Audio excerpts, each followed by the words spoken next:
Защо сега научавам за тази палитра, при условие, че платих вече за тази 40 и кусор евро?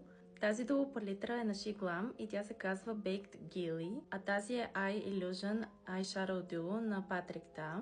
Цветът на Patrick Ta се казва In Your Dreams, а този цвят се казва Quartz Rising. Доста са сходни като вид, но цветовете се различават.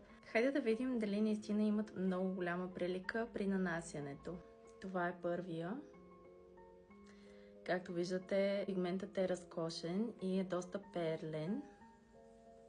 Ето го и втория. Наистина изглеждат страхотно. Ето ги и двата нюанса отблизо. Този е доста по-тъмен, за да ги видите един до друг. Този определено е много по-брокатан от този, но този е по-металически. Като цяло много красиво изглежда върху ръката. И доста добър дюп е това за Patrick Ta. Ето го и втория нюанс. И двата един до друг. Тези са много по-светли от тези. Много минимална е разликата, честно казано. Много си приличат, наистина. Но определено ще е интересно да се видят върху очите как изглеждат.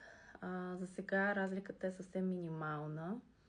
Но като цяло и двата продукта изглеждат наистина много красиво. А на вас коя палитра най-много ви харесва? Ще се радвам да ми споделите в коментар и да ме последвате за още.